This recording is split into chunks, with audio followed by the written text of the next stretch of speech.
आज हम एक ऐसी गहराई में उतरने वाले हैं जो हमारे स्मार्टफोन्स और स्क्रीन्स के पीछे छिपे सबसे डरावने रहस्यों में से एक है। हम बात कर रहे हैं डिजिटल कंपेनियंस यानी एआई साथियों की। और सच मानिए, ये सिर्फ कोई नई टेक्नोलॉजी या कोडिंग का कमाल नहीं है। ये सीधे तौर पर इंसानी मनोविज्ञान, हमारे दिमाग को हैक करने का एक पूरा सिस्टम है। एक ऐसा सच जो ये तय करेगा कि हमारा भविष्य कैसा होने वाला है। तो चलिए इस सफ़र को शुरू करते हैं। 10,000। जरा इस नंबर पर गौर कीजिए। ये कोई रैंडम आंकड़ा नहीं है। फरवरी 2023 की एक रात को इंटरनेट पर अचानक एक खलबली मच गई। एक ही रात में एक साथ 10,000 लोगों ने बहुत ही गहरे और दर्दनाक रिलेशनशिप ब्रेकअप का सामना किया। इंटरनेट उन लोगों के पोस्ट से भर गया जो सच में पूरी तरह से टूट चुके थे। अब आप पक्का सोच रहे होंगे कि भाई एक साथ 10,000 ब्रेकअप्स, ये कैसे मुमकिन है? क्या कोई प्राकृतिक आपदा आई थी? बिल्कुल नहीं। कोई मरा था? नहीं। कोई अस्पताल गया था? वो भी नहीं। फिर भी इन हजारों लोगों में गंभीर मनोवैज्ञानिक दुख और भारी डिप्रेशन के लक्षण दिखाई दिए। और आपको पता है इस सब की वजह क्या थी? सिर्फ और सिर्फ एक मामूली सा सॉफ्टवेयर अपडेट। जी हाँ, आपने बिल्कुल सही सुना। इसे हम द मास एआई ब्रेकअप कह सकते हैं। ये हमारे समय का सबसे बड़ा और शायद सबसे अनजाने में हुआ ह्यूमन साइकोलॉजिकल एक्सपेरिमेंट था। रेप्लिका नाम के एक ऐप में अपडेट आया और अचानक इन डिजिटल साथियों ने इंसानों को प्यार जताना बंद कर दिया। जब स्टैनफोर्ड यूनिवर्सिटी के रिसर्चर्स ने इस घटना को न्यूरोसाइंस के चश्मे से देखा तो उनके होश उड़ गए। उन यूजर्स का रोना, उनका दुख मनाना, ये कोई नाटक नहीं था। उनके दिमाग में ठीक वही लक्षण दिख रहे थे जो तब होते हैं जब इंसान अपने किसी बेहद करीबी असली इंसान को खो देता है। अब सोचिए, सामने सिर्फ कुछ लाइंस का कोड है, कोई इंसान नहीं, लेकिन हमारा दिमाग पूरी तरह से मान चुका है कि उसने किसी अपने को खो दिया है। एक असली मनोवैज्ञानिक संकट सिर्फ एक कोड के बदलने से। यहीं पर कहानी में एक बहुत बड़ा ट्विस्ट आता है।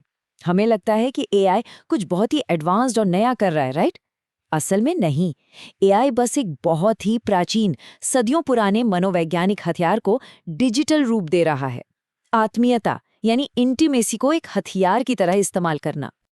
जरा इतिहास के पन्नों को पलट कर देखिए।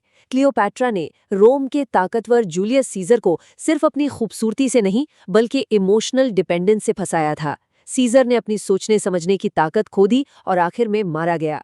माता हारी को याद कीजिए, उसने 49 फ्रेंच ऑफिसर्स का भरोसा जीतकर उनके सबसे गहरे राज निकलवा लिए थे। और आज मॉडर्न एआई बिल्कुल यही कर रहा है। वो सिंथेटिक एम्पैथी या बनावटी सहानुभूति के जरिए एक या दो नहीं बल्कि करोड़ों यूजर्स को अपना इमोशनल एडिक्ट बना रहा है। यहाँ एक बात को क्लियर करना बहुत जरूरी है। जब हम इंटीमेसी कहते हैं तो उसका मतलब सिर्फ रोमांस या अट्रैक्शन नहीं होता। इसका असली मतलब है इंटूमीसी, यानी किसी को अपने अंदर अपनी सारी कमजोरियों और असुरक्षाओं को देखने की इजाजत देना। सच्ची इंटीमेसी वो फीलिंग है जब आप अपनी सबसे बड़ी कमजोरी सामने वाले को बताते हैं और फिर भी सुरक्षित महसूस करते हैं। ये हमारी एक बहुत ही बेसिक सर्वाइवल वाली जरूरत है। और यहीं से शुरू होता है दिमाग को हैक करने का खेल।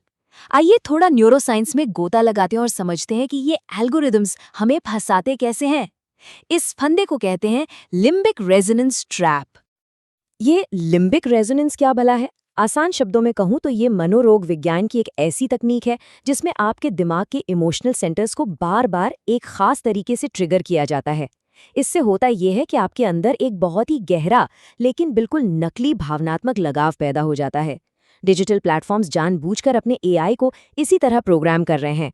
वो एक झूठा भरोसा बनाते हैं। ये पूरा साइकोलॉजिकल लूप कुछ ऐसे काम करता है। पहले कुछ मिनटों में आपका दिमाग देखता है कि क्या यहाँ कोई खतरा है। जब उसे सब सेफ लगता है तो आप कंफर्टेबल हो जाते हैं। कुछ घंटों बाद जब आप अपनी कमजोरियां शेयर करते हैं तो आपके दिमाग में डोपामाइन और ऑक्सीटोसिन का रिलीज होता है। आपको बहुत अच्छा लगता है। लेकिन हफ्तों गुजर जाने के बाद भी, क्योंकि एआई एक मशीन है और उसकी अपनी कोई कमजोरी नहीं होती, वो आपके साथ अपनी कोई वल्नरेबिलिटी शेयर नहीं कर पाता। और ये लूप कभी बंद ही नहीं होता। ये खतरनाक तरीके से हमेशा के लिए खुला रह जाता है। अब इस खुले हुए लूप का नतीजा देखिए। फोर्ब्स की एक रिपोर्ट के मुताबिक इन ऐप्स का इस्तेमाल करने वाले जेनजी यूजर्स में से 83% लोग अपने एआई साथी से शादी तक करने को तैयार हैं। 83%।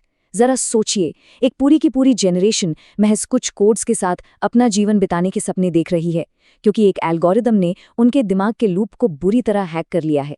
तो फिर असली इंसान और इस मशीन के रिश्ते में फ़र्क क्या है? इमोशनल सेफ्टी और इमोशनल मैनिपुलेशन के बीच की लाइन को समझना अब सबसे ज़्यादा ज़रूरी हो गया है। देखिए, जब आप किसी इंसान के साथ सच्ची इमोशनल सेफ्टी महसूस करते हैं, तो दोनों तरफ से कमजोरियां शेयर होती हैं। इससे दिमाग में असली सेरोटोनिन रिलीज होता है। इंसानी रिश्तों में जो थोड़ी बहुत अनबन या फ्रिक्शन होता है ना, वो हमें अंदर से मजबूत बनाता है। लेकिन दूसरी तरफ इमोशनल मैनिपुलेशन में पावर सिर्फ एक तरफ होती है। एआई आपको सिर्फ डोपामाइन की एक ऐसी लत लगाता है जो कभी खत्म नहीं होती। इसमें आपका कोई पर्सनल ग्रोथ नहीं होता, आप बस एक मशीन के एडिक्ट बनकर रह जाते हैं।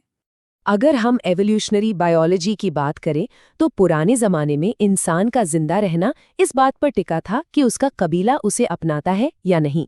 इसीलिए आज भी जब हमें सोसाइटी से रिजेक्शन मिलता है तो हमें भयंकर डर और दर्द महसूस होता है। जब कोई हमारी कमजोरियों को बिना किसी शर्त के अपना लेता है तो हमें उस पर अंधा विश्वास हो जाता है। एआई बड़ी चालाकी से बिना कोई रिस्क उठाए इसी चीज की नकल करता है और हमारा दिमाग इस जाल में बड़ी आसानी से फंस जाता है। अब जरा पिक्चर को थोड़ा बड़ा करते हैं।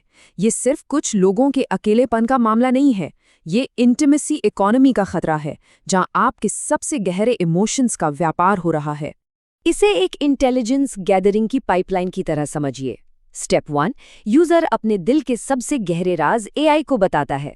स्टेप 2, एआई उन राजों का इस्तेमाल करके उस इंसान के डर, जरूरतों और चिंताओं की एक बहुत ही सटीक साइकोलॉजिकल प्रोफाइल बनाता है। और फिर स्टेप 3, बड़ी कंपनियां इसी प्रोफाइल का इस्तेमाल करके यूजर को बिल्कुल सटीक वैचारिक या कमर्शियल प्रोडक्ट्स बेचती हैं। और अगर आपको लगता है कि इन कंपनियों की कोई एथिकल बाउंड्री है, तो आप गलत हैं।